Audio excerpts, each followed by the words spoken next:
Operation సింధూర్లో make in India ఆయుధాలు వాడామన్నారు ప్రధాని మోదీ. భారత్ ప్రపంచ ఆర్థిక శక్తిగా ఎదగకుండా ఎవరూ ఆపలేరని చెప్పారు. భారత్ అభివృద్ధిని చూసి కొన్ని దేశాలు భయపడుతున్నాయన్నారు రక్షణ మంత్రి రాజ్నాథ్. ప్రజలు స్వదేశీ ఉత్పత్తులకే ప్రాధాన్యత ఇవ్వాలన్నారు బీజేపీ నేతలు. ప్రపంచ ఐటీ హబ్ గా భారత్ మారుతోందన్నారు ప్రధాని నరేంద్ర మోదీ. ఆపరేషన్ సింధూర్ విజయంలో మేక్ ఇన్ ఇండియా ఆయుధాలు కీలక పాత్ర పోషించాయన్నారు. మన సైన్యం దాడులు తట్టుకోలేక గంటల వ్యవధిలోనే పాక్ కాళ్ల బేరానికి వచ్చిందని చెప్పారు. ప్రపంచానికి భారత సైనిక సత్తా ఏంటో తెలిసిందన్నారు. బెంగళూరులో పర్యటించిన ప్రధాని భారత్ను ప్రపంచ శక్తిగా మారుస్తామన్నారు. भारतीय सेनाओं की सफलता सीमा पार कई किलोमीटर भीतर आतंकवादी ठिकानों को नेस्त नाबूद करने की ताकत और आतंकवादियों के बचाव में उतरे पाकिस्तान को कुछ ही घंटों में घुटनों पर लाने की हमारी क्षमता पूरी दुनिया ने नए भारत के इस स्वरूप के दर्शन किए हैं. దేశమంతా మెట్రో రైల్ సేవలు అందించడమే ప్రభుత్వ లక్ష్యమన్నారు ప్రధాని మోదీ. బెంగళూరులో 15,610 కోట్ల వ్యయంతో నిర్మించనున్న మెట్రో థర్డ్ ఫేజ్ పనులకు శంకుస్థాపన చేశారు. అలాగే RV road, Bommasandra, yellow line metro రైలును ప్రారంభించారు. సీఎం సిద్దరామయ్య డిప్యూటీ సీఎం డీకేతో కలిసి రైలులో ప్రయాణించారు. టెక్నాలజీలో ఆత్మనిర్భరత సాధించవలసిన అవసరం ఉందన్నారు మోదీ. हमें नए प्रोडक्ट्स डेवलप करने में और तेजी से आगे बढ़ना है.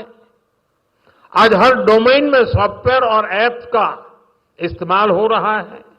इसमें भारत नई ऊंचाई पर पहुंचे, ये बहुत जरूरी है. और मेरा आग्रह है हमारे products zero defect, zero effect के स्टैंडर्ड पर टॉप क्वालिटी के होने चाहिए. భారత్ అభివృద్ధిని ఎవరూ ఆపలేరన్నారు రక్షణ మంత్రి రాజ్నాథ్ సింగ్. మన ఆర్థిక ప్రగతిని చూసి కొన్ని దేశాల అధినేతలు భయపడుతున్నారంటూ ట్రంప్ పై సెటైర్లు వేశారు. మేక్ ఇన్ ఇండియాను దెబ్బతీసేందుకే టారిఫ్స్ పేరుతో కుట్రలు చేస్తున్నారని విమర్శించారు. ఎవరెన్ని కుట్రలు చేసినా భారత పురోగతి ఆపలేరన్నారు రాజ్నాథ్. भारत अब ये कोई सामान्य देश नहीं रहा है, बल्कि धन दौलत के मामले में हमारा भारत दुनिया के टॉप के 4 देशों की कतार में आकर खड़ा हो चुका है.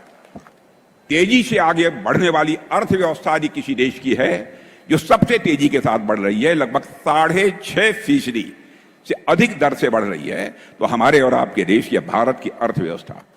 और यहां आतंकवादियों ने आकर धर्म पूछ पूछ कर लोगों को मारा.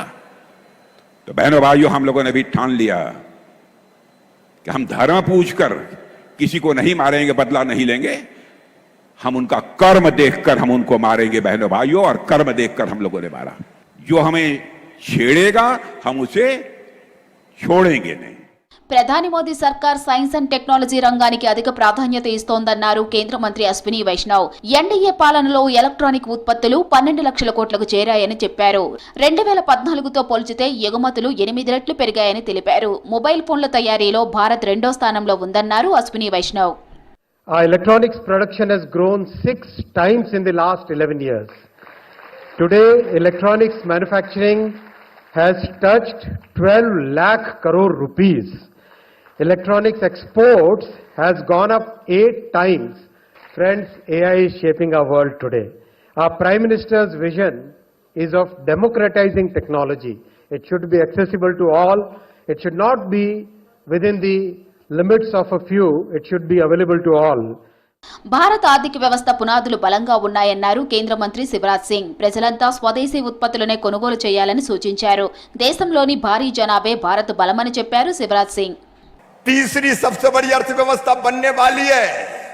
भारत तेजी से आगे बढ़ रहा है, और इसलिए बहनों और भाइयों, प्रधानमंत्री जी का आह्वान है कि देश को और मजबूत बनाने के लिए हम अपने देश में बना हुआ सामान ही खरीदें, స్వదేశీ को अपनाएं.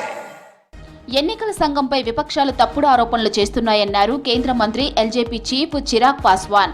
రాజ్యాంగ సంస్థల ఉనికి నాశనం చేయటమే ప్రతిపక్షాల లక్ష్యమని విమర్శించారు. నిజంగా అక్రమాలు జరిగితే ఈసీకి రాతపూర్వకంగా ఫిర్యాదు చేయడానికి అభ్యంతరమేంటని ప్రశ్నించారు చిరాగ్.